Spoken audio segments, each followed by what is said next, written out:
Des religions afro-brésiliennes comme le candomblé, au rythme de la samba et du carnaval.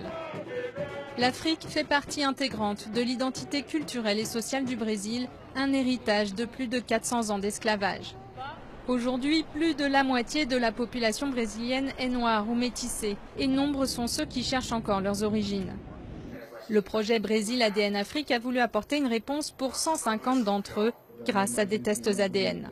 Objectif des 5 documentaires, renouer les liens rompus par l'esclavage. Les retrouvailles avec ses racines sont importantes pour n'importe quelle personne. Je pense que tout le monde doit savoir qui sont ses parents, ses grands-parents, d'où ils viennent, où ils vivaient et comment ils vivaient. Si vous n'avez pas cette information se perd. Et c'est comme si vous étiez perdu dans le monde, comme si vous n'aviez plus pied.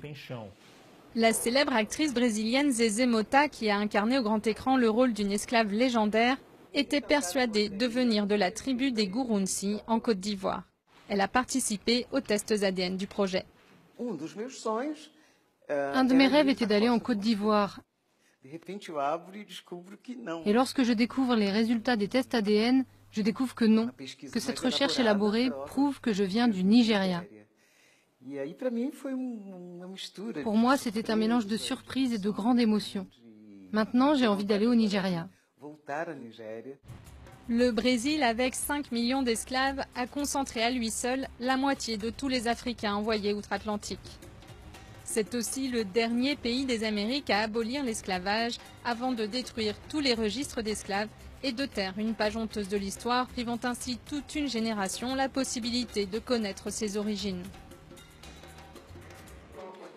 La journaliste Luciana Barreto a toujours ressenti le besoin de connaître ses ancêtres car son arbre généalogique s'arrêtait à 2 ou 3 générations. Cette militante de la première heure pour les droits de l'homme et pour les mouvements noirs ne s'attendait pas aux résultats qu'elle a reçus. Quand j'ai ouvert l'enveloppe, la surprise était de taille en découvrant que du côté de ma mère, j'étais 100% indigène d'Amérique du Sud.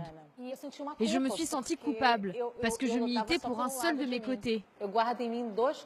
J'avais 2 cœurs de 2 ethnies qui ont été massacrées par l'État brésilien. Et c'est très fort pour moi. Luciana va continuer sa quête d'identité, indienne du côté de sa mère et africaine du côté de son père, avec l'espoir un jour de pouvoir retourner sur la terre de ses ancêtres.